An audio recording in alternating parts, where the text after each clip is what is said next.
Quarterback is undoubtedly the most important position on the football field. They run the entire offense. They're usually the first to be criticized when a team is doing good or when they're doing bad. The greatest football players of all time are all quarterbacks. So what happens when your pass thrower gets hurt? Well, the backup comes in, of course, but what about when they get hurt, and then their backup gets hurt? Well, then you're left with no other choice but to put someone who's never played quarterback in and take the offense. You're left with an out-of-position player. Backup to the backup, who's the backup of the other backup. Throughout NFL history, we've seen plenty of players who aren't the team's quarterback lined up in the backfield, whether it's a play designed for a wide receiver or running back to pass it, or it's a direct snap to a running back in the wildcat formation. I don't want to talk about that, though. I want to talk about when players are forced to actually be the team's quarterback, despite playing another position. This isn't something that's happened a lot in NFL history, but it's always a treat to see how a team reacts in an unexpected situation like this. The very first time that I could find this ever happening was in the 1965 season, where Tom Matt, who played for the Baltimore Colts, was subbed in at quarterback. Tom Matt was the team's running back, and he was solid. Matt was drafted 7th overall in the 1961 draft by the Colts. Throughout his 12-year career, he stacked up a total of 7,515 yards and 57 total touchdowns. Nearing the end of the 65 season, the team's quarterback room started to slim down. The star quarterback Johnny Unitas and his backup Gary Cuozzo both got injured, leading to Matt's number getting called. His first game at QB was in Week 13 against the LA Rams. They only let him throw a total of 2 passes, both of which he didn't complete. However, Matt ended the game with 99 rushing yards, leading the team to a 20-17 win over the Rams. This was the last game of the regular season, and the playoffs were coming up. So the Colts probably went and found another quarterback to replace quarterback. Nope. They let Matt play in the Western Division Championship, which was the game before the Super Bowl, against the Green Bay Packers. This time, they actually let Matt show off his arm talent a little bit, allowing him to throw the ball 12 total times. He was able to complete 5 of these passes for 40 yards while running for 57.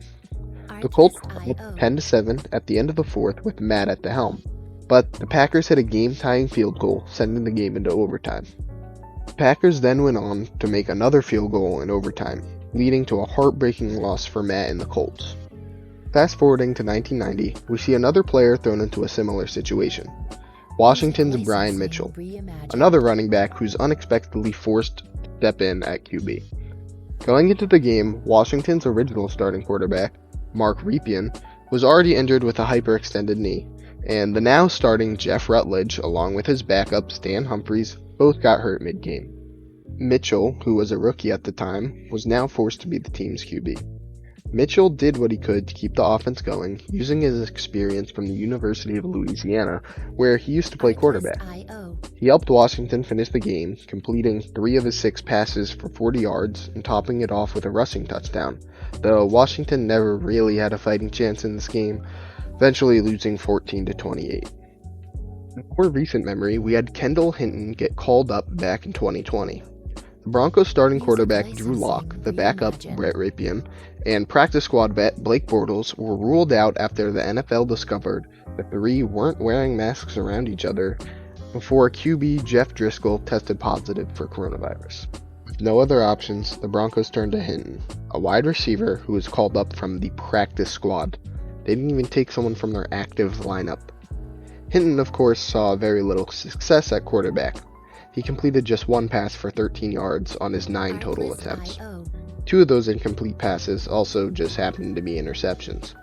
This stellar performance left Hinton with a QBR of 0.1, leaving him with the absolute worst QBR you could possibly have, besides just 0, of course.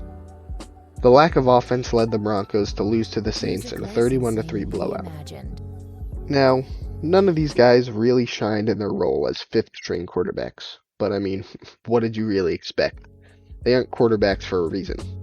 But that's what makes these moments so memorable. They stepped up when nobody else could, and whether they threw completions or interceptions, it was the attempt that makes moments like this memorable. I like exploring these interesting yet lesser talked about topics in sports, so if you like this video, please consider liking and subscribing. Thanks for watching.